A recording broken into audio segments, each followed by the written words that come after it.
morning.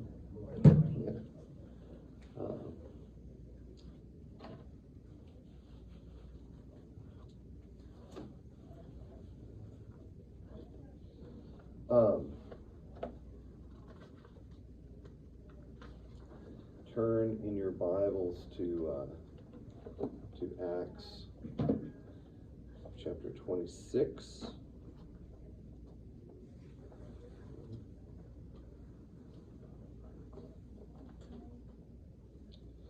And we are beginning in verse 12, and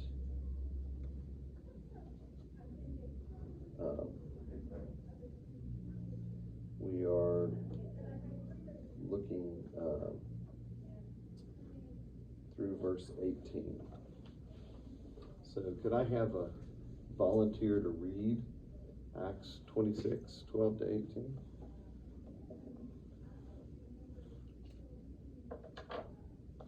I'll read it. Thanks, 12 John. to 18. 12 to 18. In this connection, I journeyed to Damascus with the authority and commission of the chief priests. At midday, O king, I saw on the way a light from heaven, brighter than the sun, that shone around me and those who journeyed with me. And when he had fallen to the ground, I heard a voice saying to me in Hebrew language, Saul, Saul, why are you persecuting me? It is hard for you to kick against the goads. And I said, Who are you, Lord? And the Lord said, I am Jesus whom you are persecuting. But rise and stand upon your feet, for I have appeared to you for this purpose, to appoint you as a servant and witness to the things in which you have seen me, and to those in which I will appear to you, delivering you from your people and from the Gentiles, to whom I am sending you, to open their eyes so that they may turn from darkness to light, and from the power of Satan to God, that they may receive forgiveness of sins and a place among those who are sanctified by faith in me. Thank you. So we are still here. Paul is in custody. He is in custody of the Romans, but he's also under the protection of the Romans because the Jewish authorities want to end his life.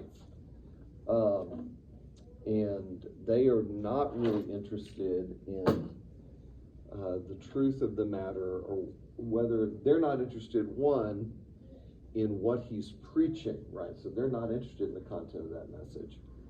They're also not interested in whether or not he's actually guilty of anything deserving death, right? So, I mean, two things in which they are not interested. They're interested in killing him because of his work and his ministry. And they surely understand that he actually did not bring somebody into the temple, which, just as an aside, bringing a Gentile into an area of the temple that a Gentile is not supposed to be might spark a riot so that somebody would be killed. It would hardly be the kind of thing that the authorities would pursue for years, if that makes sense. This is like a nothing thing at this point. So Paul is been before Festus, who is not going to let him go because it's inconvenient. He knows that Paul has not done anything, and at the same time, he doesn't want to spark a riot among the Jews. The Romans are fully capable of crushing the Jews, and they actually will at a little later point in history. They'll do it twice. But the Romans don't want to do that. They want to have an empire that's profitable and peaceful. And so the name of the game is, if you can appease the locals and get them on your side, that's what you want to do. However, since Paul has appealed to Caesar,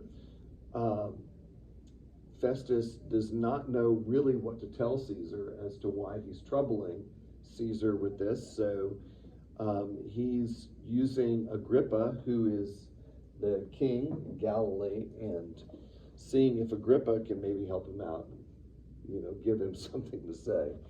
And Paul is taking the opportunity, as Paul does, to not defend himself, but to again preach the gospel to a new audience, which is what he's doing.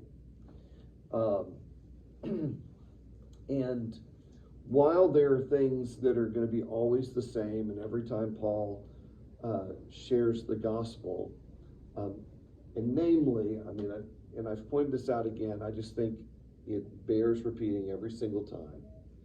Paul's main vehicle for preaching the gospel is his own testimony. Okay?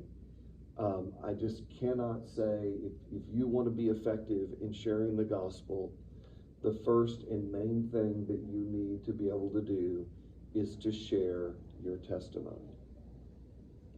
And if you look at Paul's testimony, none of it has to do with him being a great guy. It has to do with him being a sinful, broken, terrible person, and him having a great Savior. And the severity of his need shows that God will meet the need of others. The severity of his sinfulness means that God will accept others. Paul knows if God will accept him, he will accept you. And it's important because we do struggle, and everyone struggles, with one of two things, and sometimes both at once. One is the feeling that I'm not that bad. The second is the feeling that I'm worse than everyone else. And so either I don't need Jesus as much as you do, or of course you could become a Christian because you're not as terrible as I am. Paul actually is like super Jew, right? So if anybody shouldn't need Jesus, it would be this super religious guy, Paul. And then on the other hand, Paul is also a persecutor and a murderer. And so he's worse. He's both at the same time as well. But Paul tweaks his testimony to bring out the things that he believes that people need to hear about what has happened to him. And that is what actually we're called to do when we share our testimonies, right? When I share my testimony to a group of middle schoolers, it's very different than if I were to share it to you. And then frankly, if I were to share it to a group of drug addicts, it's different. And what that requires is paying attention to and being interested in the people that you're sharing your testimony with. Actually asking yourself, what does this person need to hear from my life? Not that we make it up, just from my life, what do they need to hear?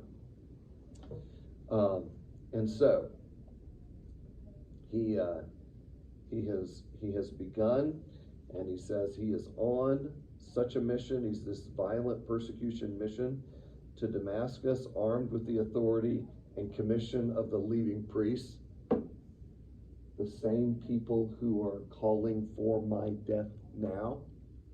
It's like same. About noon, right? This is a time of day when no one is drunk and no one is asleep. It's the middle of the day, totally awake.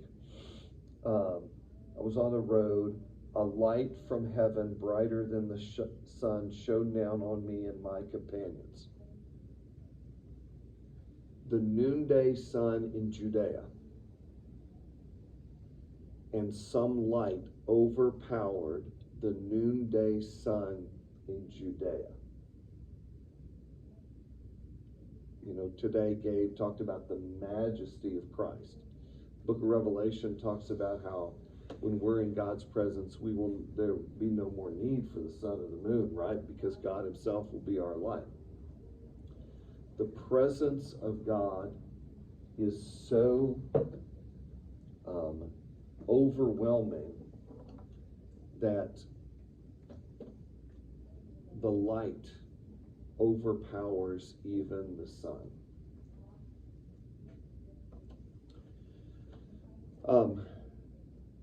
Another thing that Gabe mentioned, I think he said, Jesus is not your homeboy. I think that's what he said today. In the presence of God, they cannot even stand. They are, when Jesus,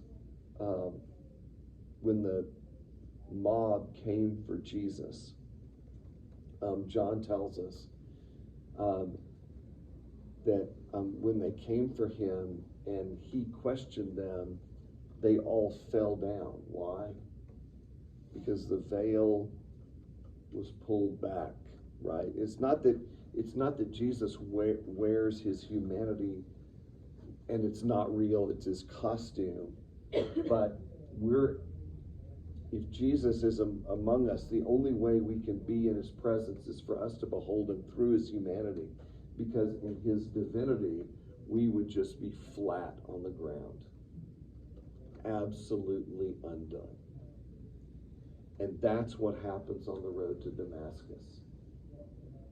This God who he thought he was serving came to visit him, and he is blammo on the ground. And this God is coming to him in the person of Jesus, which is not on his radar, not in his conception at all, because in his mind, Jesus was just some wacko peasant that all of these people are following and polluting Judaism with, polluting the pure Jew-centered Judaism with some kind of crazy religion from this unaccredited leader, Jesus of Nazareth. But this unaccredited peasant, unlettered carpenter, when he meets him, is the very presence of God himself. He is overwhelmed.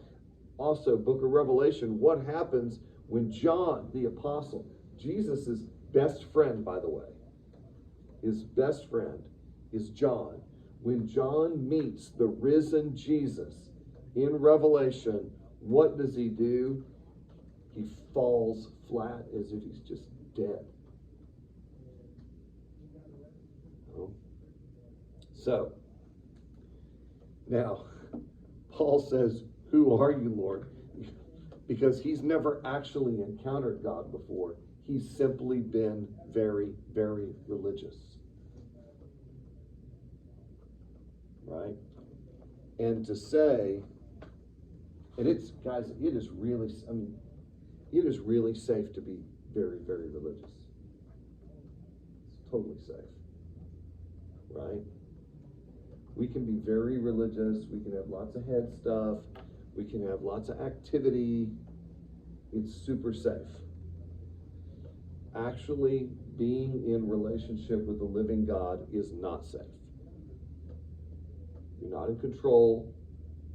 You don't know what he's going to do with you. And you see, Paul, right?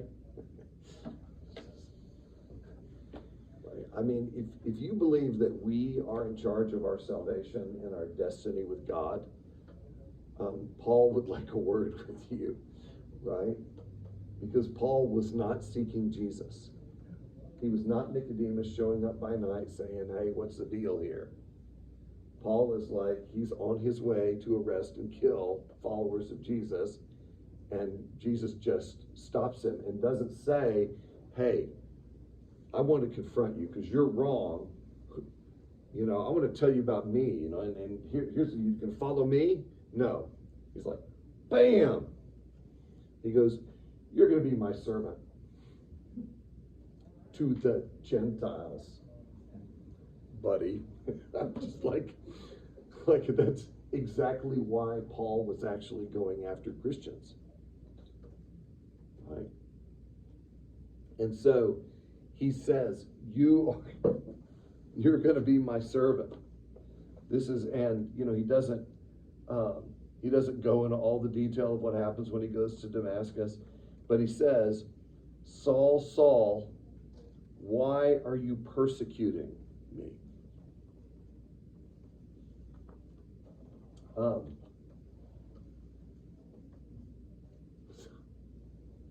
Persecuting you? It's not persecuting you. Well, Jesus actually, you remember the sermon Jesus gave about this, Matthew 25? He says, gives this sermon and he says, did you feed me? Did you clothe me? Did you visit me when I was in prison? It's like, okay, my sheep, you did this, and the goats, they did not do this. By the way, I was in Kenya in a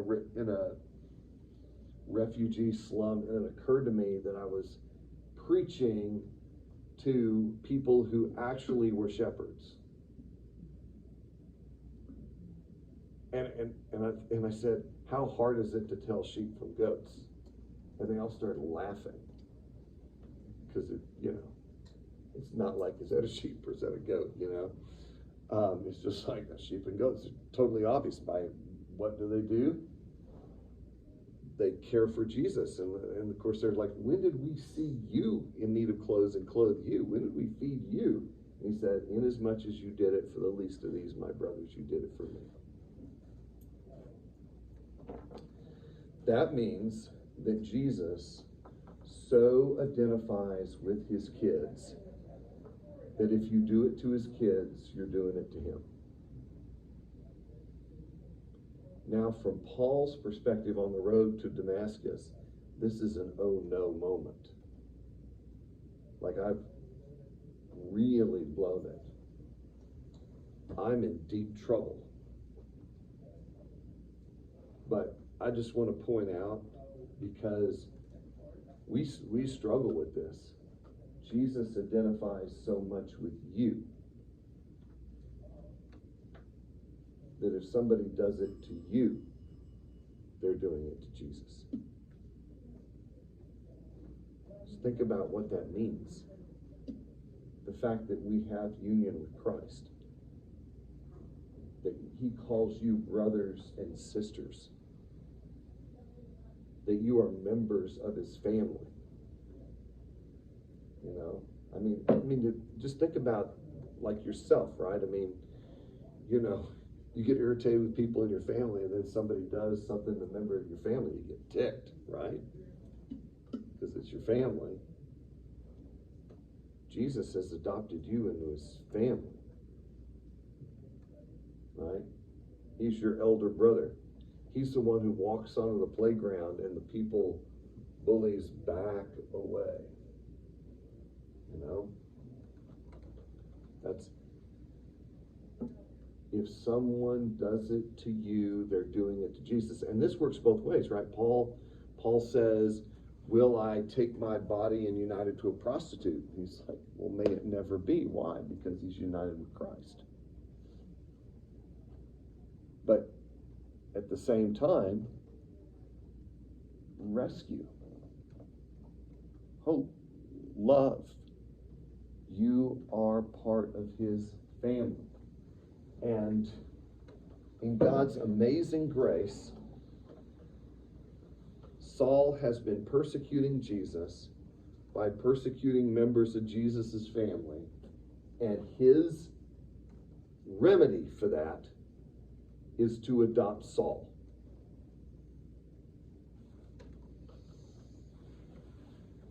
Like, who would do this? Right? Who would make that the remedy? You think about us. What is our response to people who persecute us? Get them out of our lives. Protect ourselves. Jesus' response is to bring him into the family.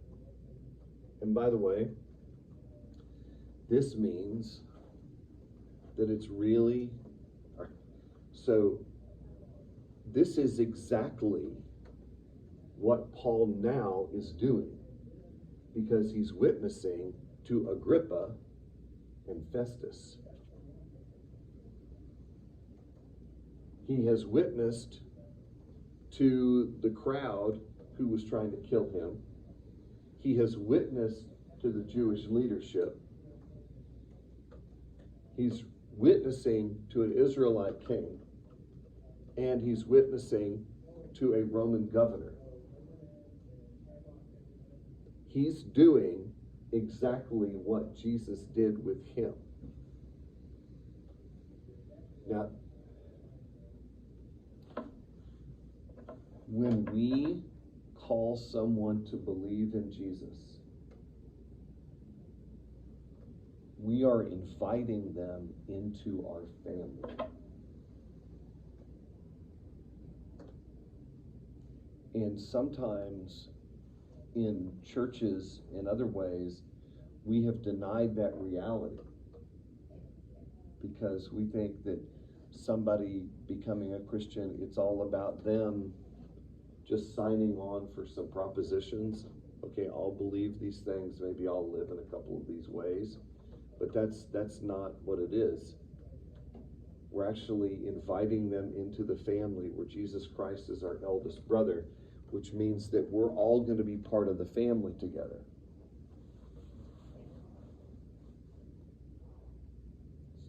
I mean,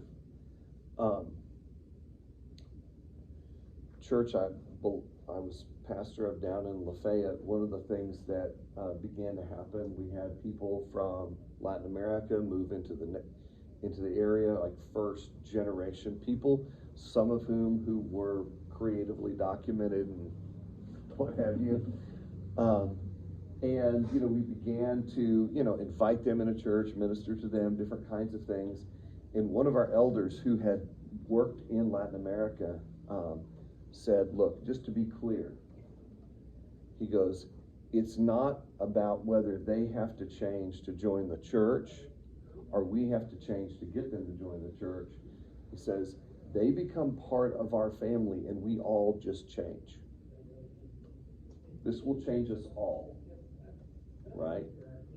Every single person who enters into the family changes it, right?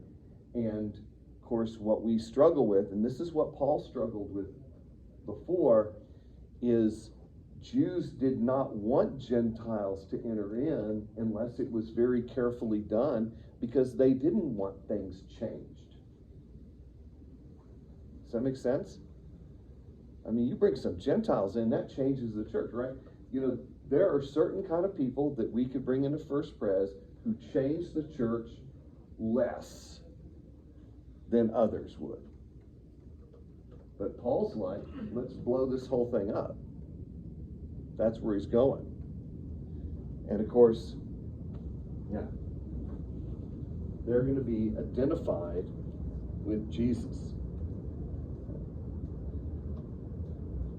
There's like a bunch of, scattered topics through this whole exchange. So I guess I'll stop, hit the pause just for a second. This changes everything.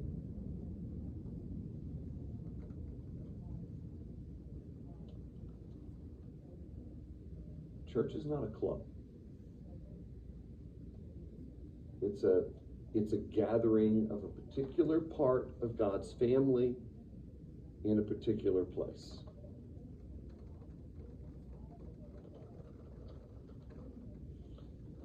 Whether standing under a tent at a picnic or being inside.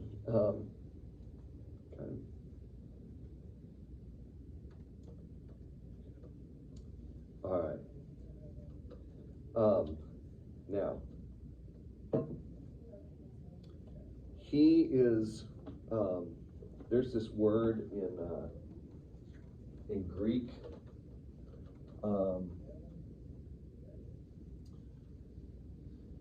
sozo. It is the word that we get salvation, to save, I save, that's a verbal form. Soteria is the noun form, salvation. This word, and so when you see salvation or save in the Bible, in the New Testament, it's usually this word.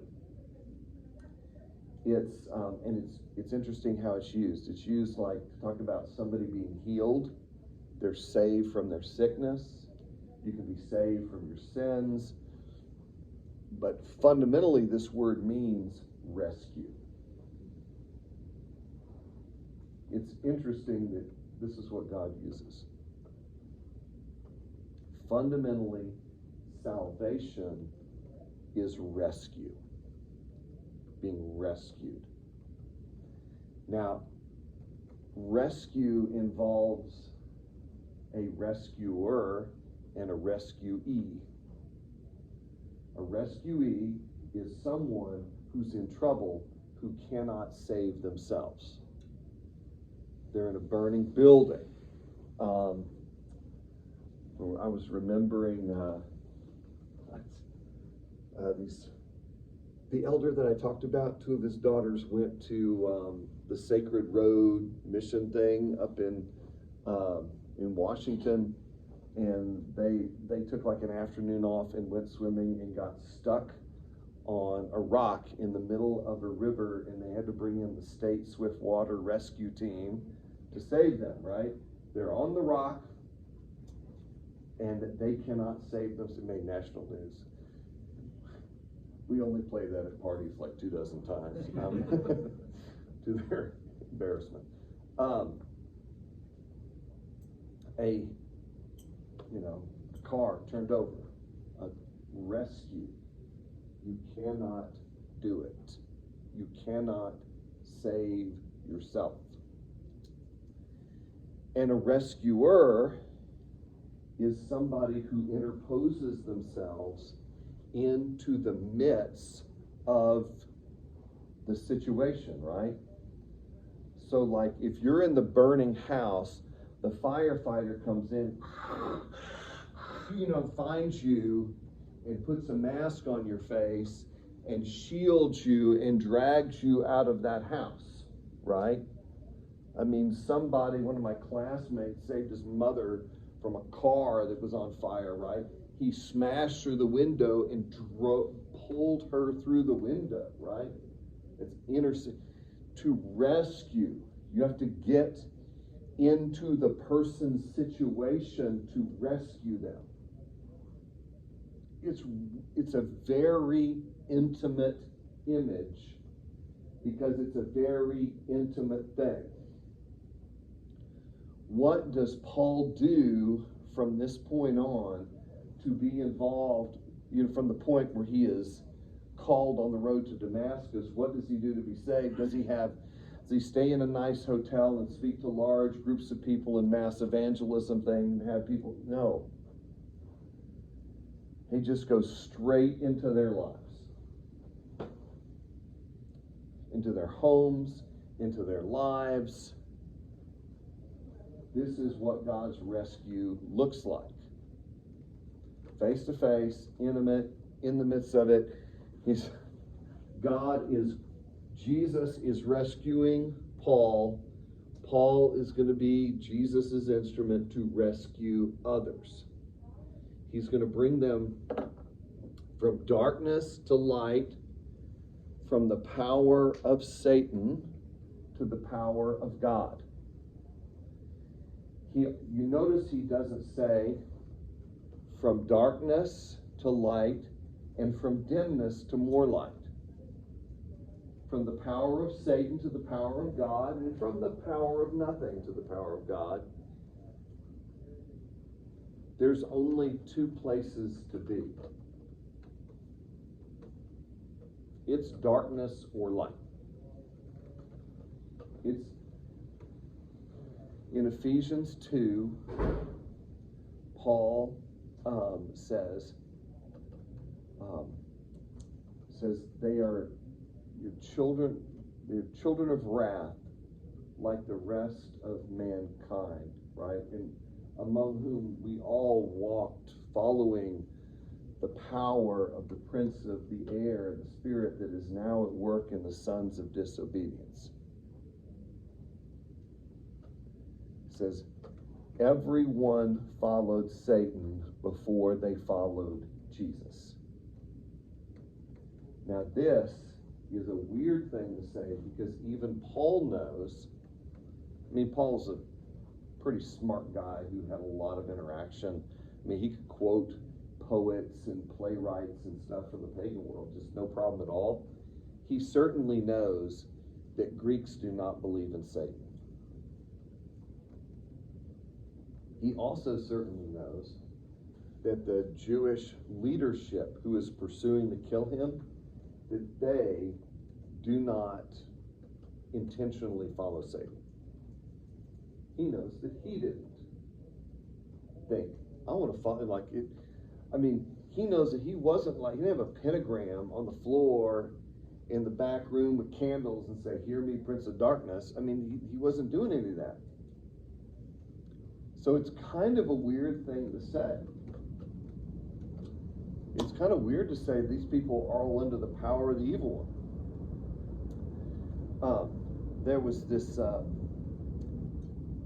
can't forget where this came up. I was reminded of something. So there was an occultist, I don't know when he died, maybe close to 100 years ago now, maybe a little less. His name was Aleister Crowley.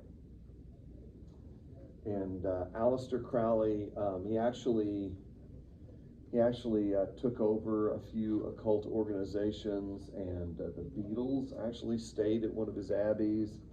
Anyway, he was a weird and deviant, evil person.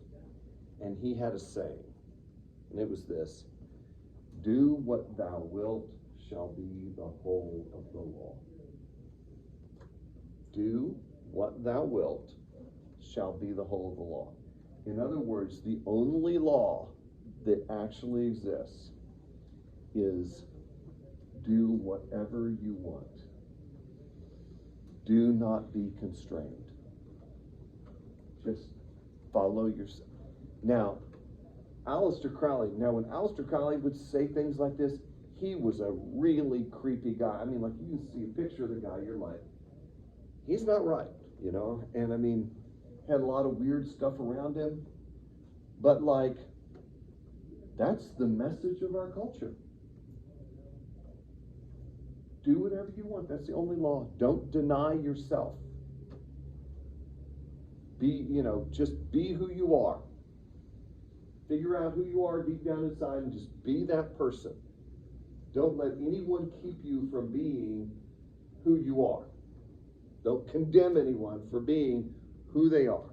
Just be it.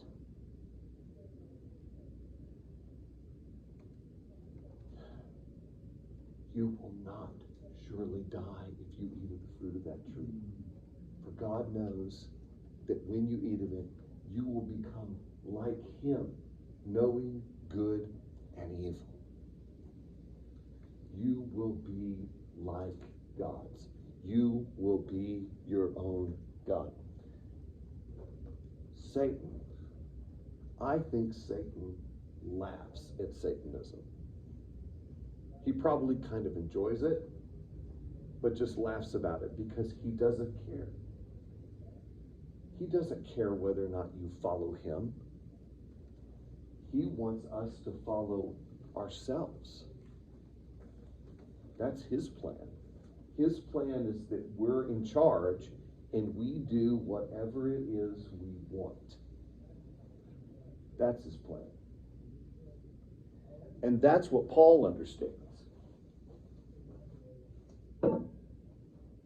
And then, this is what Jesus taught, right? Nicodemus, you can't see the kingdom. Why? Because you're not born again. You can't even see the kingdom. You can't see anything about it. It's absolute darkness to you because you're not born again. Paul says the natural person cannot understand the things of God. They're foolishness to him because they are spiritually discerned. You're in darkness. So a person who is in darkness, who is not born again, who is following the evil one by following all of their favorite foolish desires, right? So all of us, none of us are as evil as we can be in every way. We just have our favorite evil desires, and those are the things we follow. And the things that keep me from thinking that I'm really an evil person is that there's other evil desires that I don't follow because they're not my favorites. And by the way, if your favorites are different than my favorites, then I judge you for being a terrible person. And this is how we do it. And we're wandering around in darkness, following ourselves, largely unknowingly serving the evil one, and we are doomed. And Jesus rescues it and says, you're going to bring the light of love and the gospel into the lives of the people that you were persecuting, and you're going to be my instrument to rescue them. And in the craziness of the gospel, he has him do it with Festus and Agrippa and everyone else who overhears. That's I love one of the best Christian books. I'm going to call it Christian book because it's not really a translation. So the best Christian book written in the last 100 years is a Jesus Storybook Bible. Just dead on, just laser. God's great rescue plan. It's going to save us. It's rescue. And I have to remember God got in the muck to rescue me. He comes in through people to rescue me. And he's calling us to then do the same with others.